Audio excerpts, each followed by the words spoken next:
নিজ বিধানসভা কেন্দ্রের সীমানা পেরিয়ে এক নজিরবিহীন মানবিকতার দৃষ্টান্ত স্থাপন করলেন কল্যাণপুর প্রমোদনগর বিধানসভা কেন্দ্রের বিধায়ক পিনাকি দাস চৌধুরী। খোয়াই বিধানসভার অন্তর্গত গন্টি এলাকার বাসিন্দা স্বপন পালের কন্যা ঋত্বিকা পাল, যিনি দীর্ঘদিন ধরে এক দুরাগ্য ব্যাধিতে আক্রান্ত হয়ে চিকিৎসাধীন। তার চিকিৎসার জন্য বিধায়ক নিজের 1 মাসের বেতন ভাতা অর্থাৎ 1.5 লক্ষ টাকার চেক স্বপন পালের হাতে তুলে দিলেন শনিবার সন্ধ্যায়।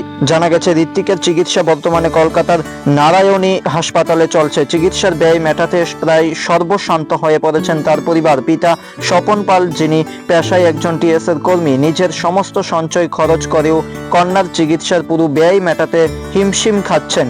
এমন পরিস্থিতিতে বিষয়টি বিধায়কের নজরে আসতেই তিনি নিজে খোয়াই পৌরসভার 14 নম্বর ওয়ার্ডে ঋত্বিকা পালের বাড়িতে পৌঁছে পরিবারের পাশে দাঁড়ান এবং আর্থিক সহায়তা প্রদান করেন। বিধায়ক পিনাকি দাস চৌধুরী জানান, আমি চাই সকলের সম্মিলিত প্রচেষ্টায় ঋত্বিকা খুব দ্রুত সুস্থ হয়ে স্বাভাবিক জীবনে ফিরে আসুক। তার এই মানবিক উদ্যোগে এলাকা জুড়ে প্রশংসার জ্বর উঠেছে।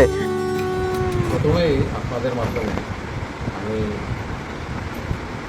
আপামর জনগণকে বলতে চাই, খোয়াই বিধানসভার সকল পুরো একমাত্র কন্যা ঋত্বিকা পাল সবাই যাতে আশীর্বাদ করে এবং ভগবান যাতে আশীর্বাদ করে সুস্থ হয়ে বাড়িতে ফিরে। বর্তমানে কলকাতার নারায়ণে ভর্তি আছে, কঠিন দুরাগ্য রোগে আক্রান্ত হয়েছে। সেটাকে ব্রুন মেরু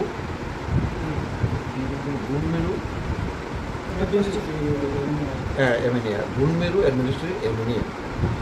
এটা খুব কম পার্সেন্টেজ লোকের হয়। যাই হোক, দুর্ভাগ্য এই জায়গায় উনি চেষ্টা চালাচ্ছেন, বাবার একমাত্র মেয়ে স্বপন পাল চেষ্টা চালাচ্ছেন। চেন্নাইতেও চিকিৎসা হয়েছে, কিন্তু এর খুব এখনও যতটুকু উন্নত হওয়ার এই জায়গাতে যায়নি। সর্বপ্রথম কলকাতাতে প্রচুর অর্থের বিষয়, প্রচুর অর্থ। নারায়ণীতে চিকিৎসা চলছে। এই জায়গায় খবর পেয়ে ফেসবুকেও দিয়েছে উনি সাহায্য করার জন্য।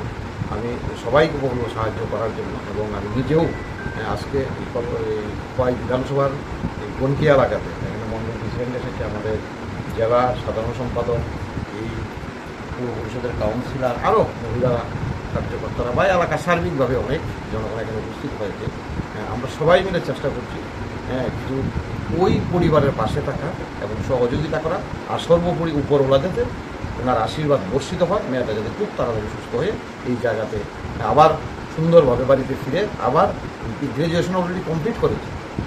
এই জায়গায় আমি আমার যেহেতু মানুষ নির্বাচিত করেছে, আমার যে সাম্মানিক ভাতা মাসের 1.5 লক্ষ টাকা আমরা পাই, ওই 1 মাসের ভাতাটা ওর চিকিৎসার জন্য আমি ওনার গার্জেনের হাতে, বাবার হাতে, সকল পালের হাতে চেকের মাধ্যমে তুলে দিলাম। আমি আশা করব খুব তাড়াতাড়ি সে সুস্থ হয়ে বাড়িতে ফিরবে। নমস্কার, ধন্যবাদ।